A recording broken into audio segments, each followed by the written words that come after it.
வெண்ணிலா, அவங்க வந்துட்டாங்க. நீ போய் ஒளிஞ்சுக்கோ.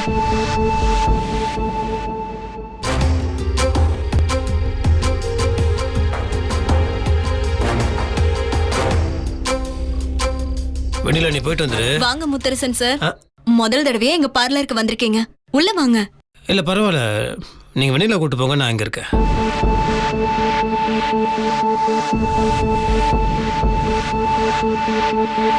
இங்க பாருங்க, மாமா இங்க இருக்கிற வரைக்கும் என்ன வெண்ணிலான்னு தான் கூப்பிடுவாரு. நானும் வெண்ணிலா மாதிரி தான் பேசுவேன். என்ன ஏதுங்கிற விஷயத்த உங்களுக்கு நான் அப்புறமா சொல்றேன், புரியுதா? என்னென்ன வேலையெல்லாம் பண்றா இவ.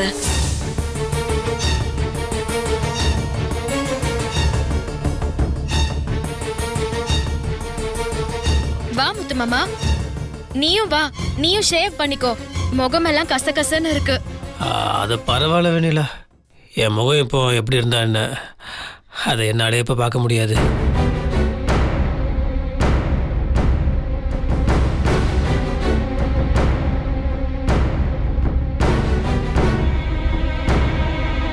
வெண்ணிலா, சத்தமே காணோம்.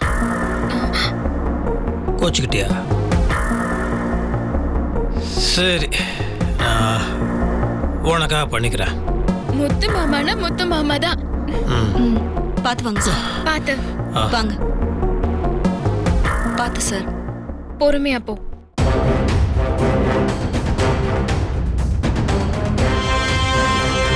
இப்படி வாங்க சார்.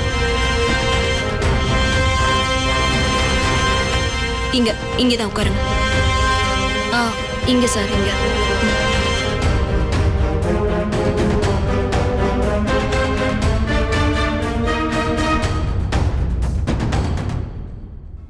ஒரு நிமிஷம் வெயிட் பண்ணுங்க சார். நான் வெண்ணிலாவுக்கு முடிச்சிட்டு நான் வந்துடுறேன். தாராளமா. ஓகே.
கொஞ்ச நேரம் ரிலாக்ஸ் பண்ணுங்க.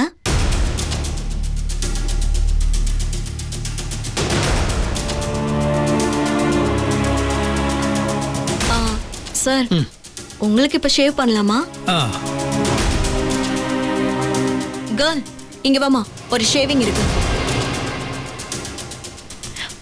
வா வா.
சார், வெண்ணிலா இப்போ உங்க கண் பிரச்சனை பத்தி சொன்னாங்க.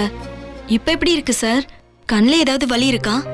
வலி இருக்கு, பெரிய வழியில தாங்கிக்க வேண்டியதுதான். ஆனால் அது ஐ ட்ராப்ஸ்லாம் டாக்டர் கொடுத்துருக்காது, போட்டால் சரியாயிடுன்னு சொல்லியிருக்காரு. அதை போட்டுட்ருக்கேன். ஃபர்தர் ட்ரீட்மெண்ட் பத்தி டாக்டர் என்ன சொன்னாங்க சார்? அதான் அந்த மெடிசன்ஸ்லாம் கொடுத்துருக்காரு இல்லைங்களா, அதெல்லாம் கண்டினியூ பண்ணணும். 10 நாளைக்கு அப்புறம் கொஞ்சம் கொஞ்சமாக விஷன் வந்துடணும், கண்ணு தெரியும்னு சொல்லியிருக்காரு. அதுக்கு மேலே கடவுளுக்கு தான் தெரியும். நல்லதே நினைப்போம், நடக்கிறது நடக்கட்டும்.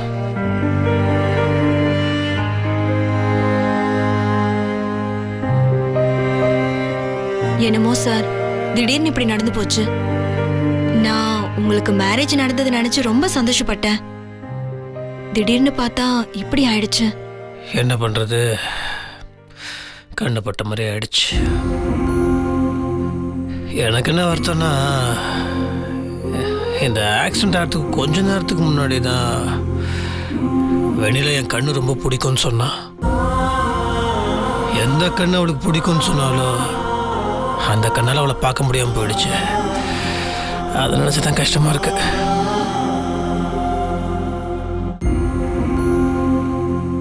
என்ன வெண்ணிலா கிட்டேருந்து சத்தமே காணோம்? சார், வெண்ணிலா தூங்கிட்டு இருக்காங்க. நான் வேணா எழுப்பட்டுமா? இல்லை வேண்டாம் வேண்டாம் வேண்டாம், தூங்கட்டும். அது அவள் என் பக்கத்தில் இருந்தானா மாமா என்ன வேணும் என்ன வேணும்னு கேட்டுகிட்டே இருப்பா. அவள் பாவம், என்ன பண்ணுறது, அவனால் முன்ன மாதிரி முடியல. அவள் பகல்லாம் தூங்கவே மாட்டா, டயர்டாக இருக்கா போல் இருக்கு, வேலை ஜாஸ்தி ஆயிடுச்சுல. இந்த ஆக்சிடெண்ட்டுக்கு அப்புறம் நிறைய விஷயங்கள் மாறிடுச்சு.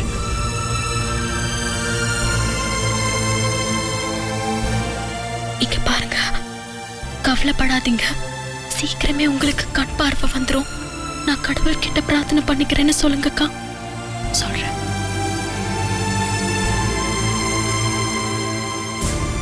கவலைப்படாதீங்க சார், உங்களுக்கு கூடிய சீக்கிரம் கண் பார்வை வந்துடும். என் ஃபேமிலி ஃப்ரெண்ட்ஸ் எல்லார்கிட்டையும் சொல்றேன்.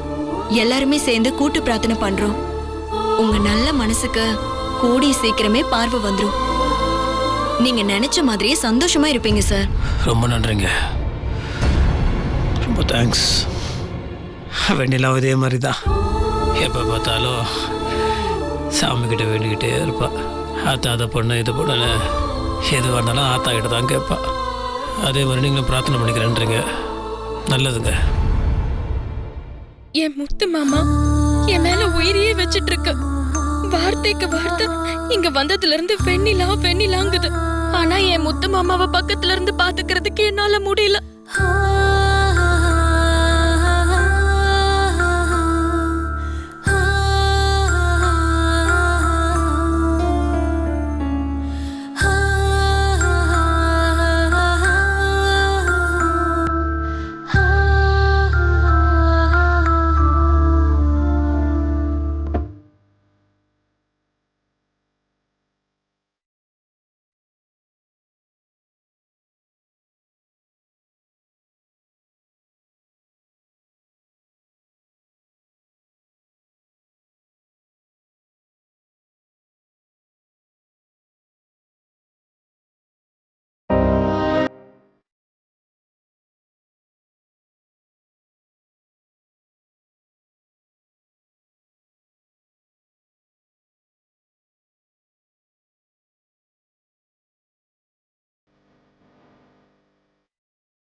வெண்ணிலா ஓகேவா?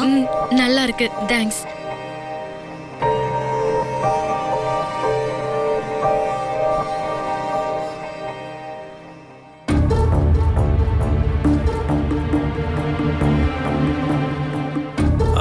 ரோஷினி மேடம்.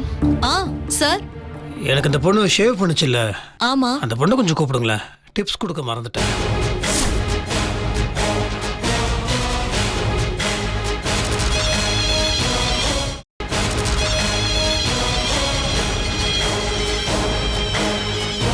சார் கொஞ்சம் வர சொல்லுங்களேன். பரவாயில்ல, என்கிட்ட கொடுங்க சார், நான் கொடுத்துட்றேன். இல்லை இல்லை இல்லை, என் கையில் கொடுக்கணும், கூப்பிடுங்க.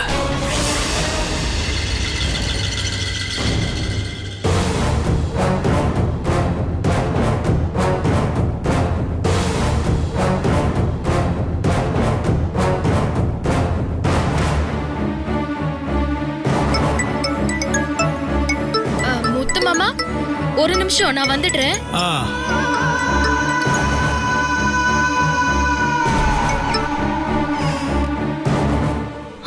மருது, என்ன விஷயம் சொல்லுங்க. ஸ்வேதா, வெண்ணிலா எந்த ஏரியாவில் இருக்குன்னு அங்கே இருக்க சிசிடிவி ஃபுட்டேஜ் பார்த்து கண்டுபிடிச்சிட்டோம்.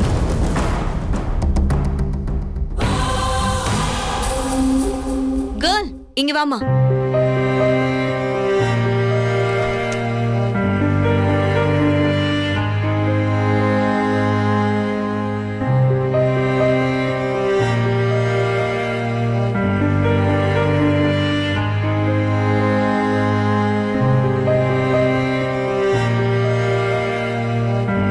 சார், அந்த கேர்ள் உங்க பக்கத்துல தான் நிக்கிறா.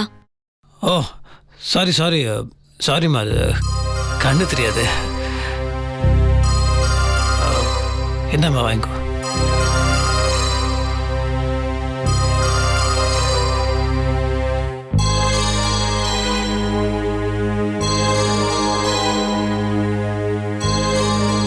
சூப்பர் மருது, நீங்க வீட்டுக்கு வாங்க, உங்களுக்கு பெரிய ட்ரீட்டே வைக்கிறேன்.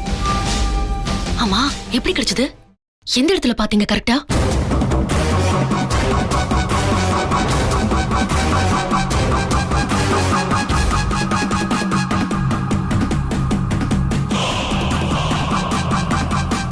சரி, ஓகே ஓகே, மத்தெல்லாம் நாம வீட்டுல வந்து பேசிக்கலாம். பாய்.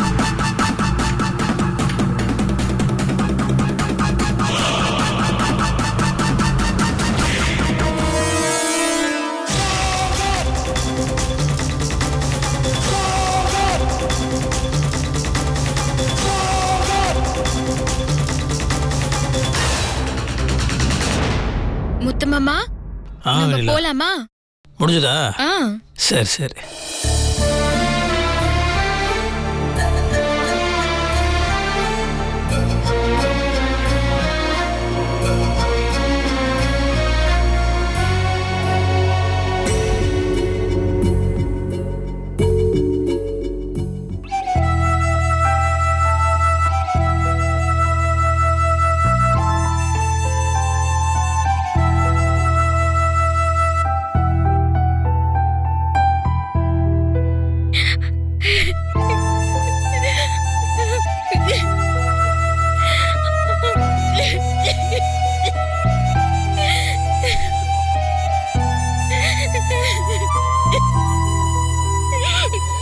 அக்கா, என் முத்து மாமாவை பார்க்கணும்னு நினைச்ச மறு நிமிஷம் கடவுள் அவரை என் கண்ணில் காட்டிட்டாரு.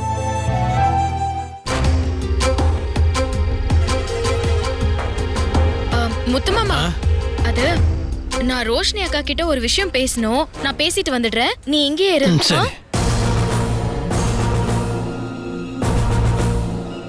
அக்கா, அவரை நேர்ல பார்த்ததும் மனசு துடிச்சு போச்சுக்கா. அவர்கிட்ட வெளிப்படுத்த முடியாம போயிடுச்சு. எந்த அருகதையும் இல்லாத பாவியும் அவர் முன்னாடி நின்னு நினைக்கும் போது மனசுக்கு ரொம்ப கஷ்டமா இருக்குக்கா. ஆனா மாமா கையால எனக்கு இந்த 100 ரூபாய் கிடைச்சது 100 கோடிக்கு சமம். ரொம்ப சந்தோஷமா இருக்குக்கா.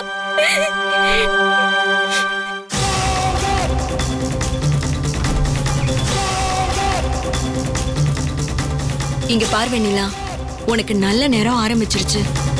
கோவில்ல நீ நினைச்ச உடனே உன் மாமாவை பார்த்த, இங்கேயும் பார்த்துட்ட. இனிமே நீ நினைச்ச மாதிரி வீட்டுக்குள்ளேயும் போயிடலாம். ரோஷினி, யார் வீட்டுக்குள்ள போயிடலாம்?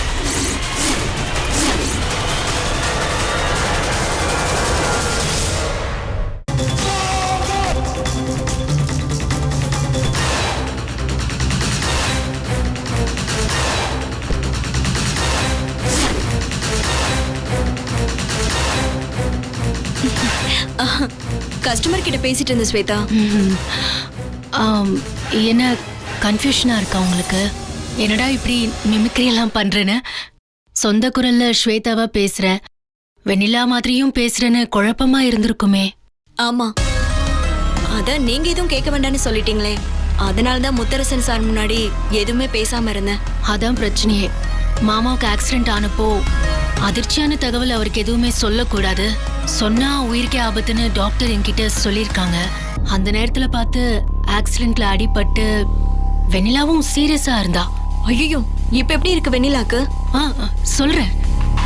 வெண்ணிலா சீரியஸா இருக்கான்னு தெரிஞ்சா அன்னைக்கே மாமாவுக்கு ஹார்ட் அட்டாக் வந்து உயிரோடு இருந்திருப்பாரானே சொல்ல முடியாது.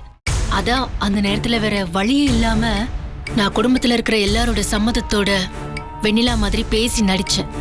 ஏன்னா முத்தரச மாமாவுக்கு கண்ணு தெரியாத சூழ்நிலை, அதை நான் பயன்படுத்திக்கிட்டேன். அதுக்கப்புறம் என்னாச்சு? வெண்ணிலாக்கு சரியாயிடுச்சா? அதான் அவ என்ன நினைக்கிறானே தெரியல.